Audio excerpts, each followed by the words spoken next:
Hello everyone, I hope all are feeling well. जो भी यहाँ होंगे बढ़िया होंगे। और इस वीडियो में हम लोग चंपारण सत्याग्रह के बारे में देखेंगे।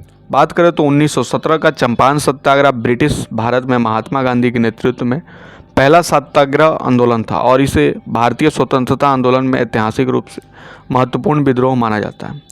यह एक किसान विद्रोह था जो भारतीय उपमहाद्वीप में बिहार के चंपारण जिले में ब्रिटिश औपनिवेशिक काल के दौरान हुआ था। किसान नील की खेती करने के लिए मजबूर होने और इसके लिए बहुत भुगतान कर किए जाने के खिलाफ विरोध कर रहे थे। तारीख जो थी 10 अप्रैल से लेकर मई 1917 तक, जगह बिहार का चंपारण जिला। आयोजित किया गया था महात्मा गांधी, बृजकिशोर प्रसाद, राजेंद्र प्रसाद, अनुग्रह नारायण सिन्हा, रामनमी प्रसाद, उल हक और जेबी कृपलानी और बाबू गया प्रसाद सिन्हा।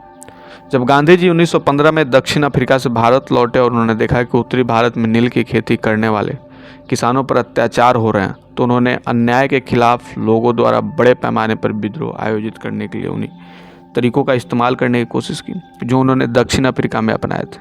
चंपारण सत्याग्रह पहला लोकप्रिय सत्याग्रह आंदोलन था।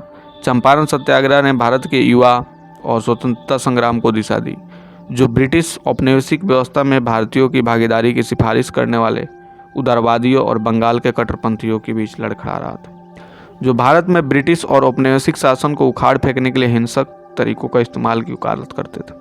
औपनिवेशिक युग के कानून के तहत कई किराएदार किसानों को अपनी किराएदारी की शर्त के रूप में अपनी जमीन के एक हिस्से पर नील उगाने के लिए मजबूर किया गया था। इस नील का इस्तेमाल रंग बनाने के लिए किया जाता था। जर्मनी में एक सस्ता कृत्रिम रंग ईजाद किया गया था।